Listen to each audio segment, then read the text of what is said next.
सुनिक सिंहासन राजा दशरथ मचिए कौशल्या रानी हो। राजा कइले त दूसरा बियहवात हमारी बहिन संगे हो। सुनिक सिंहासन राजा दशरथ मचिए कौशल्या रानी हो। राजा कइले त दूसरा बियहवात हमारी बहिन संगे हो। दूसरा बियहवा कई के लवट नवही माह बीती गए हो।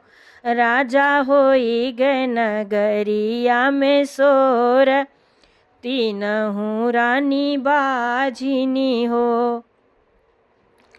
दूसरा बियहवा कई के लवट नवही माह बीती गए हो। राजा होई गए नगरिया में सोर, तीनहु रानी बाझिनी हो। सुन के सिंहासन राजा दशरथ मचिया कौशल्या रानी हो। राजा कइले त तीसरा बियाह जहाँ पे हमरा के ऊ नहीं हो।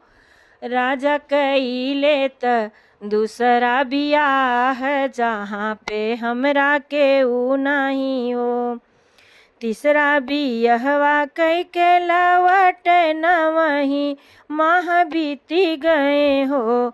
राजा होई गए नगरिया में सोर, तीनहु रानी बाझिनी हो। ओ राजा होई गए नगरिया में सोर, तीनहु रानी बाझिनी हो। तीसरा बियहवा कई के लवट नवही माह बीती गए हो। राजा होई गए नगरिया में सोर, तीनहु रानी बाझिनी हो।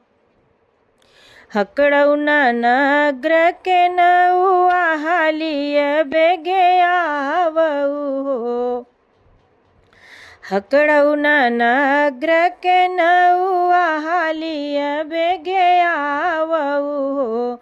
नौआ ले आवऊ हंस मुरैया, तीनहु जने खाबई हो।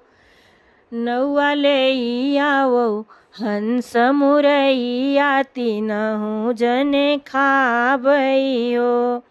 तीनहु जने पीबई हो। मथुरा से लाऊ बलोढ़वा त गोकुला से सिलिया हो। मथुरा से लावऊ लोढ़वा त गोकुला से सिलिया हो। नौआ रगरी पीसऊ मुरई, तीनहु रानी पीबई हो।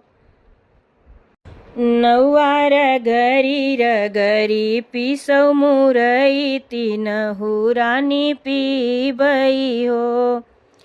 एक घोट पियली कौशल्या त एक घोट सुमित्रा रानी हो। एक घोट पियली कौशल्या त एक घोट सुमित्रा रानी हो। सखिया दुई घोट पियली, एक घोट पियली कौशल्या त एक घोट त दुई घोट सुमित्रा रानी हो। एक घोट पियली कौशल्या त एक घोट सुमित्रा रानी हो। सखिया दुई घोट पियली कैकेयी, तीनहु रानी गर्भिणी हो। सखिया दुई घोट पियली कैकेयी, तीनहु रानी गर्भिणी हो। 8 महीनवा के बीतत नवय के लागत हो।